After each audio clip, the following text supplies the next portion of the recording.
Okay, right, what are we moaning about this week? Let me check my list. So we have apparent bad knee strikes, we have a bracelet, we have promotions, stealing ideas, even though those ideas have been around for 50 years, and we have only liking Julia from social media clips. Okay, I think that's it. Great. We all need real problems. Also, hello my friends, and welcome to Ups and Downs, the only wrestling review show you need. And if somebody else is trying to review wrestling, you leave a comment saying, how dare you do this? This is Simon Miller's world. Doesn't make any sense, but I've said it now, there's no going back.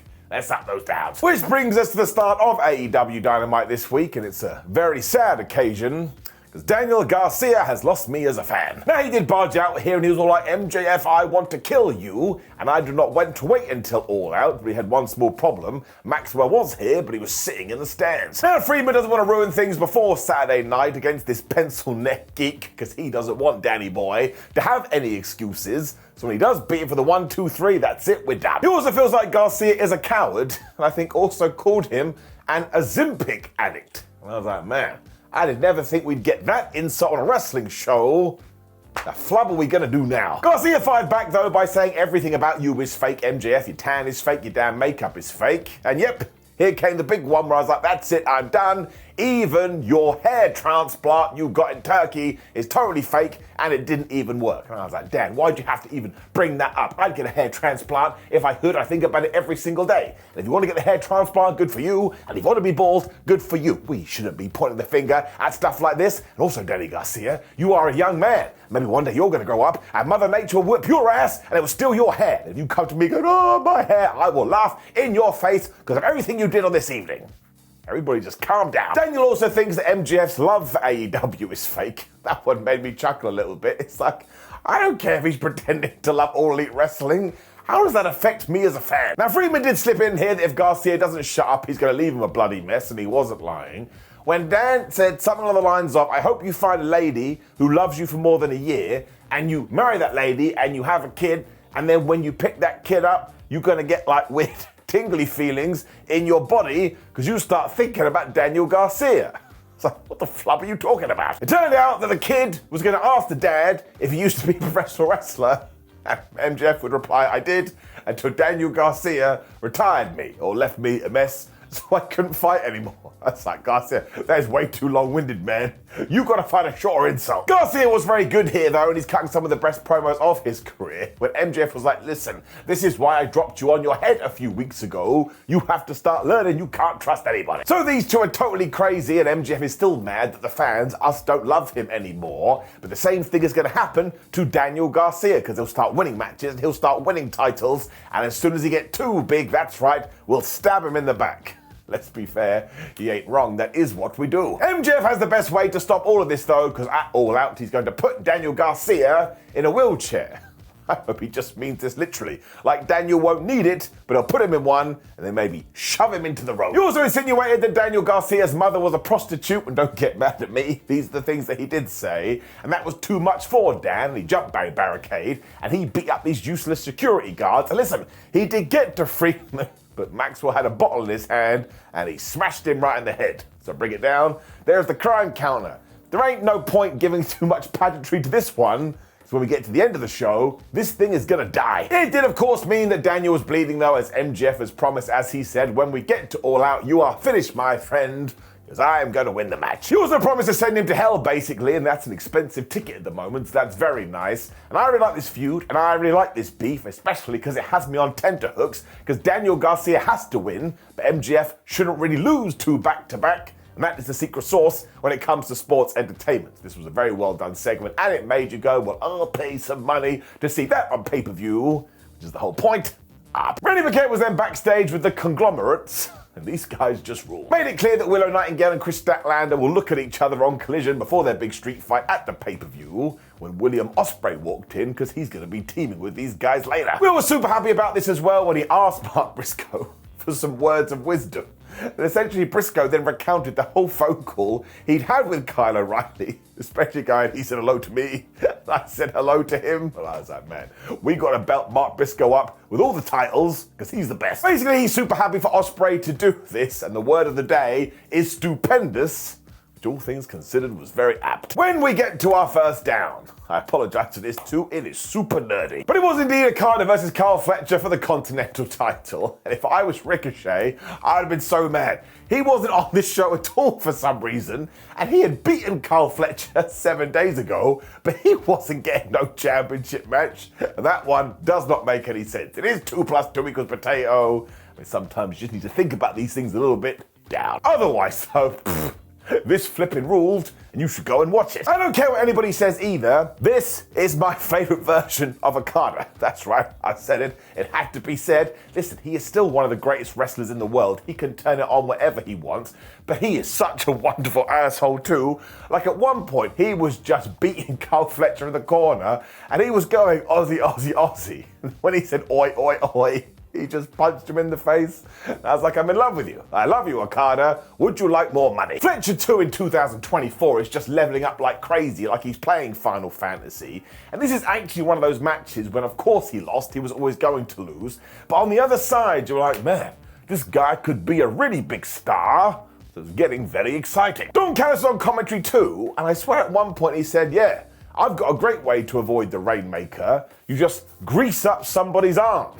If anyone ever asks you to grease up your arm, definitely do not do it. Carl was able to hit this death lariat though in a spinning slam for a 1-2. And even when Okada tried to come back here, Carl Fletcher was like, nah man, that ain't happening. And he reversed the Rainmaker into a Michinoku driver and he got a 1-2. We then got a brainbuster on the ring apron, which is the hardest part of the ring, because why wouldn't we do that? When Okada was like, I'm gonna use the money clip, and Carl said, well, I don't want to be attacked by the money clip, so he booted him right in the face. The second brainbuster was then on Barry Barricade, so this thing was nuts. When Carl decided he was going to do a dive off there as well. So listen, stop listening to me, or don't watch the end of the video, but then just go and check out this match. He then made a huge mistake, because in 2024, not only did he do a taunt, but he did the Rainmaker taunt. So clearly nobody is listening to me. You cannot pose in this year, because it always goes badly. And surprise, surprise, Okada was like, ah, you idiot. He ate a med pack, and he hit him with his finish. Of course he did. He got totally obsessed with these though, which left such a huge gap in proceedings. All of a sudden, Carl Fletcher was back, and he hit this tombstone for a great 1-2. Like 98% of me was like, that's not going to work. But that very last second, it kind of got me. This is when we also got the call. There was only 1 minute remaining, and I was like, yes, we have to do more of this, because we are going to get draws in AEW. You always need to tease that could be the possibility. When Carl went to the top of Tina the turnbuckle, and Okada was like, I'm done with this. He messed with the ref. The referee didn't know what was going on, so Okada just booted Carl Fletcher right in the testicles. Rainmaker, 1-2-3. So I really did enjoy this, because it was just the best of everything AEW wants to offer. Okada, he is just the best dickhead. It also turned out we were going to get 3 more matches this week, with the winners going on to All Out to be in a 4-way when they will take on Okada for the Continental title. But again, this is something I will bring up a lot today. When you only have 2 weeks between All In and All Out, sometimes you just gotta pull the trigger and get it done. It's gonna be great though, especially for an AEW pay-per-view. You could have put this match on the pay-per-view and it would have lived up to expectations. We then got a Swerve Strickland and Prince Nana video package that had done the rounds on social media too, because thanks to Prince Nana and Swerve signing a brand new AEW contract, he now has the money to buy his childhood home, something he has always dreamed about. Now everyone knew what was going to happen here, but that ain't a bad thing. It just meant you were twice as excited, or if you want to look at it a different way, twice as terrified. We'll get there. When I had a big old smile on my face. If you do have time this week, go and listen to Jamie Hayter on Renee Paquette's podcast. And we should just enjoy anything she gets to do in wrestling from now on, because her injury was super duper bad. And the fact she was able to come back at all, well, it's damn impressive. Her opponent was also Robin Renegade tonight, though, and if you have been watching Ups and Downs for any amount of time, all the way back to AEW Dark, you know that I've always liked the Renegade twins. You could see their potential right out the gate, and now they're getting more and more appearances on Dynamite, so when these two clashed, I was like, yes, this is what I want. Of course, though, it wasn't the best night for Robin. She got totally murked. You also saw Harley Cameron and Sarai watching from backstage, and that's something else I'm going to tell you to watch. Go and listen to Harley Cameron after she lost to Jamie Hayter last week. She's another person that has taken a baseball bat in 2024 and hitting constant home runs. Otherwise, yeah, Hayter no-sold a drop kick when she started to get smashed with lariats, when she also got booted right in the skull as Jamie Hayter went backbreaker, backbreaker, backbreaker, backbreaker, would you like a backbreaker? When she hit the Haterade, 1, 2, 3, then she does that march thing she likes to do. She's all fired up. Now the whole story is she will continue to fight until she does get revenge on Saraya, who was responsible for her injury. But do you know who else was there? It was Toni Storm. So we may even get to that match. So this was the right thing to do, and I'm a big fan of Jamie Hayter's almost grandma-inspired ring gear. You ain't gonna forget that in a hurry. Roderick Strong was then whining after this. He does that a lot. Because yes, basically his foot was under the ropes last week when Hook submitted him, but the referee hadn't seen it, even though she definitely did. When Christopher Daniels walked in, he was like, oh man, would you shut up? You're so boring. The funniest part though is there was no reason to complain, because Hook just walked in and said, yeah bro, if you want a shot at the FTW title, let's go. Strong then said this was cool, but he's not going to fight in a dump like Milwaukee. And I was like, would you just make up your mind? If I was going to bet my last dollar, they will probably fight at All Out. We did a repeat of last week after this too, because we cut to Marina Shafir and John Moxley walking backstage. As ever, they were just grabbing security guards and killing them. Now, after last week, you think maybe we would have added security personnel. We did not. Just to let you know that Moxley's most definitely going heel, he then bumped into the Elite and he said, you know what, Jack Perry, I don't care what anybody says about you. You're a swell fella. That's it, there's no going back. They then did head to the ring when John Moxley called out Darby Allin again. Although he did kind of respect him here. He said, man, we fought all those years ago and you just kept coming and coming and coming. And even before you did get signed, everybody was intrigued about you. You were special talent. It just means that Allin walks his own path, but John still needs to sort out this business. And because he is an angry man, he is getting impatient. Even Taz was like, man, this is like a riddle. And this guy's like the Riddler. I was like, yeah, I don't really know what is going on. So obviously we do need this to expand, and John Moxley is being deliberately coy at the moment. And also, what is the relationship between him and Marina Shafir? Like, if you're a nerd and you read the outside stuff, you know. But in terms of in the AEW bubble, we need some stories. The most important part of all of this, though, is that I am intrigued, and I want to see what is going to happen. And given that Dynamite is a weekly TV show, well, I checked and I think that's the point. Do not forget that line either from 7 days ago, this isn't your company anymore, so sure, AEW is going to have to come out with something massive here, but there's no reason why they can't do that. Yeah, like I've already told you, I'm interested, so I shall give it an up, but like, if the gobbledygooker all of a sudden gets involved, well, it's going to be pretty bad. We wait and see. When Chris Jericho got mad that Orange Cassidy wrecked his $7,000 jacket from 4 years ago. I mean, that is some long-term storytelling. It's mostly because Orange and Brian Keith are going to fight on Collision, and as Keith told us, or barked at us, if he does beat Orange Cassidy, Orange is going to have to pay back the money for the jacket. When Orange walked in and said, sure, Brian, if that happens, I will pay it back in cash. And he walked off again. So it kind of feels like we may be going back to Chris versus Orange, or maybe I'm jumping the gun. But if they do that, maybe we can have a jacket on a pole match. Well, we did have another random match, but for some reason this one just got me. It was Nyla Rose versus Mariah May for the AEW Women's title. Now I really do think if this was the plan, we could have heated up Nyla a couple of weeks ago, or just go back to last week's Dynamite. We talked about this. When Mariah May was going, oh, I'm so happy to be the champion, it could have been Nyla that interrupted her and said, man, you gotta go through me. That feels like a missed opportunity. That rhymed, so it must be true. And once again, you knew that Mariah wasn't going to lose here because it was well too soon. But she still had a death wish. She walked up to Nyla and slapped her right around her face. And I was like, man, you've gone and done it now. You made a big mistake. May was able to use the ropes, though, in order to take control when we got double headbutts here. When Nyla was like, wait a minute, Germany's a cool place. And she did a bunch of German suplexes. She followed up with a big splash and was actually going to hit the Beast Bomb. But obviously, May wanted none of that. So she wiggled out of it. She still got power slam, but to avoid the pin, she rolled out the ring because she's a smart tamale. Which is when she just killed Nyla Rose using the steel steps and kneed her right in the face. This made me chuckle too, because if you are a ringside friend, or one of our ringside friends, that exists at ringside, you can be used as a weapon. But if somebody brings an object into the ring, how dare you suck. Now we teased that Mariah was happy with the count-out victory, but Rose got back in there at 9.99, where she just got smashed right in the face. Storm 0, 1, 2, 3. In all things considered, that's a definitive victory, Nyla Rose has been on top for a long old time. Interestingly, we also got a Deonna Purrazzo video after this when she said her feud with Thunder Rosa was meant to be her magnum opus, but now she must continue to create art. So on Collision, she's taken on Sheah, who also won a match last week, so she's now the #1 contender for the TBS title. What? So yes, all of this does feel a little bit slapdash and thrown together at the last minute, but again, I think it's because we're trying to smush together pay-per-views here.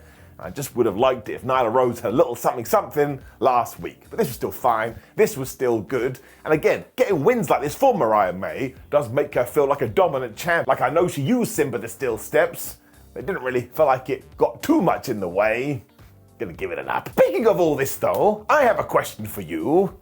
What the flub happened to Britt Baker? Now I know the match at All In wasn't what we expected. I think some people have gone too far in the other direction. But also, this happens. You can't hit a home run every single time. I mean, that's basically life. If you don't know that, my gosh, you're in for a truck. Ever since though, nothing. Nada. Not even a peep. Now, I'm not sure that's the best thing because I get confused and I ask myself, well, am I stupid? And I am stupid, but I don't need wrestling to remind me of that. So I do think we're gonna have to give it a down. I mean, there should have been some follow-up, but I don't even think we got a video. I tell you what though, Mercedes Moné did come to the ring after this, and I think she has found herself again. She is a total joy. Camille was backing her up too when Mercedes dropped the line, Sheah, how can you be the ace of AEW when you're not even the face? I was like, well, we know the deal here on Ups and Downs. If it rhymes, it must be true. Sheah must have been tired because she didn't come down to the ring, and instead she was on the big screen.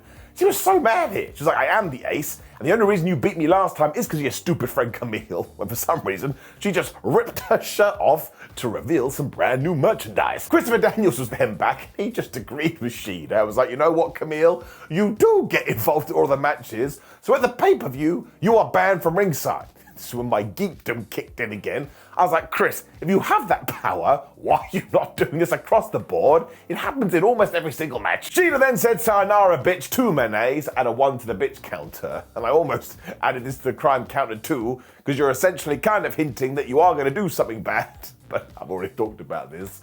Given the end of the show, Sheah, you do whatever the flub you want. So yes, once again, I'll repeat myself here. This does all feel rushed, but once again, it's because the pay-per-views are so close together. But this one comes down to nice and simple facts. Do I want to see Mercedes Moné versus Sheah for the TBS title? I do. And if AEW pulled a fast one and had Sheah win the damn thing, I wouldn't mind, because that's how good Sheah is. I also like the fact she is calling herself the ace. She's earned that.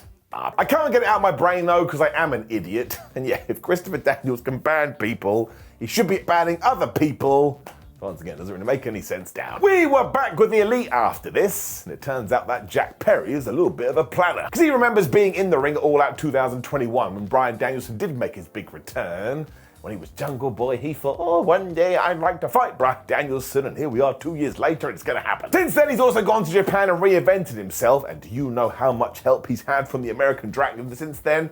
Absolutely nothing. That's because Bryan is a selfish guy. And as that, he's also a dragon man. He's probably got real problems to deal with here. Can you imagine being a dragon in human life? Give him some respect. It also kind of felt like we were doing a wink, wink, nudge, nudge, because of course Bryan Danielson was part of the suspension committee or the disciplinary committee that told Jungle Boy you have to go away for a while and come All Out to 2024. That's where we are at the moment. Bryan Danielson is not going to have this fairy tale ending when it comes to his career because Jack Perry is going to stop. The Bucks also said they were going to do whatever it takes to bring the World Championship back to the Elite. So my hand that went up. It's like, hey, Chris Daniels, they're literally threatening to get involved. And did he show up with his bald head? No, he did not. I think this is really good though. And if you do go back 2 years and watch Jungle Boy and compare it to his transformation into Jack Perry, I suppose, I think maybe he deserves a little bit more credit. He has reinvented himself. I think he's doing a good job. Bryan must have been listening to this too because he came to the ring to do commentary. Why not? Now it was because his boys Claudio Castagnoli, Willie Yuta and PAC were going to be taking on William Ospreay, Kyle O'Reilly and Orange Cassidy. You don't need me recounting this to you, my friend. just go and watch it. It's your weekly party match. I mean, Wheeler Yuta and O'Reilly went crazy when Orange Cassidy tagged in. He was going crazy too. And of course, everyone's like, oh, I want to see Ospreay versus PAC do stuff. And they did some stuff. It's the best thing you've ever seen in your life. And of course, we're getting that on Saturday. And if it's not a match of the year contender, I will shave my head. Early on too, the tag klaxon went off because these guys couldn't contain themselves when once again we got all the German suplexes. Guten Tag, wie geht's? PAC also gave the most ridiculous DDT to Orange Cassidy as Claudio Castagnoli was uppercutting everyone. And when the BCC had the match won with a combo, Carl did break it up. I was like, dude, you shouldn't have done that. Claudio was so enraged. Honestly, he sent him to the Phantom Zone. The whole time Will had been warming up his hand to get the hot tag, and PAC got out of the way because he didn't want none of that. Listen, just sit down and think to yourself, I wonder what Will Ospreay would do if he got the hot tag. It was just the greatest sequence of moves you've ever seen in your life. Eventually, all of a sudden, him and PAC were fighting on the entranceway too when PAC tried to poison Rana him again. But this time, Will stopped him, threw him to the floor, did the most ridiculous somersault you'd ever seen when they fought to the back. So that's when you knew, okay, we got them out of the way. That's just smart booking. The whole time we were just getting dives all over the place as well when Kyle O'Reilly was doing a good job. I mean, he even applied a guillotine to Castagnoli, but Claudio clearly stuck in a med pack here. He powered up and he just swung Kyle O'Reilly round and round when he threw him in the air and Wheeler Yuta booted him right in the face to get the 1, 2, 3. And let's not forget, that is such a hard finish to get right. The timing has to be spot on. Also, I like the fact that Wheels did get the pin here. It elevated him just a little bit. Danielson was so happy he came to the ring to celebrate with his friends, which was the worst idea, because it took about 3 seconds and he got beaten up. That's because the Elite were waiting as promised, and eventually Claudio and Yuta did fight them away. When Castagnoli got a mic like a dad, he's like, oh, the young buck, you just wear me out, man. I'm totally done with you. So this weekend, I am challenging you to a tag team title match. It's like, where did that come from? But good grief, it's gonna be great. I mean, it's a bit confusing because I was like, can't Matthew and Nicholas just say no to this? Like He-Man, I believe they have the power. That is something we'll probably have to sort out at some point. Daniel then finished things off by saying, as well as that, of course, he will kick Jack Perry's flubbing head in. When we cut to the back, and PAC and Will Ospreay was still fighting, and PAC gave him a brain buster into a box-like structure. That did not look nice. So this was absolute pure chaos, and once again, if we are going to pull random matches out of a hat, Claudio and Wheeler taking on the Young Bucks for the AEW Tag Team titles, well, I'm totally good with it. I just like seeing Claudio Castagnoli get used by this, because even today, he is still so underrated. You could make an argument that he's one of the best in-ring workers ever. That's how good he is. I'm giving it an up. When I think, and I will have to ponder this, AEW did the best thing it has ever done. Because I have long said that Adam Page versus Swerve Strickland should be AEW's forever feud. Given what we had done on this evening, well, we're probably going to have to rerun it 42,796 times. The Cowboys also totally destroyed the crime counter, as we'll get to in just 1 second. And it started off with Swerve Strickland and Prince Nana in the ring, because it was a contract signing. I mean, it's a wrestling show, and that's just what we do. Eventually, we invited Hangman Adam Page to the ring, though, and he was nowhere to be found. That's because he'd probably kidnapped a cameraman, and he had gone out there and made a little bit of a movie. Because, of course, he had gone to the house that Swerve had bought, as we saw earlier in the show. When he walked in the front door, he went, whose house? Oh, that's the most petulant thing I've ever seen. I love it. Adam is always so good with this stuff too, though, because he was like, why would I come to Dynamite to sign a contract when we know we're going to have the match anyway? It's just a formality. Instead, I wanted to come somewhere you really cared about. Strickland had also made a mistake by airing this on TV, because I guess Hangman had got on Google Maps and figured it out. And just think of the memories made in this abode. His mother walking the dirty floors, and his father telling to Swerve to shut up. Well, that does sound like a treat. Page also knows that his father would have been totally ashamed of the man that Swerve grew up to be, and really, it would have been better if Strickland had never been born. I was like, well, Hangman, tell us how you really feel. He then, of course, started to douse the house in gasoline, saying, this isn't even a choice for me anymore. I mean, you stalked me, and you stalked my wife, So essentially, this is an eye for an eye. The whole time I was like, this man is actually insane. He also wants to bring Strickland's world to the ground, and he meant it literally once again when he was so damn happy he played a small part in costing Swerve Strickland the AEW Championship at All In. And when we get to All Out, Strickland will be begging for mercy. Once again, I was like, I think someone needs to track Adam Page down. He totally lost his mind. He also thinks Swerve should say goodbye to ever seeing that AEW World title again, as well as his happiness, his joy, and his peace. And you know what else you can say goodbye to? Your house. When he lit this match and he set it on fire. Do you know what Hangman Adam Page did while this thing was ablaze? He sat in a chair that he must have brought to this place, and he drank some whiskey. In that moment, I thought to myself, as awful as this sounds, I'm never going to be as cool as that cowboy. So this was the best thing we have seen on wrestling TV in ages, because it's totally unhinged. Yes, bring in the crime counter. Now you too are going to need to sit down for this, because he has committed multiple felonies. I mean, one, it's arson, obviously, so that goes up. But two, I looked it up, this also counts as criminal damage. There's also the potential to endanger life, so that's 3. And it also counts as property damage, so that's 4. You can also get charged with attempted manslaughter when you do this. So that's 5.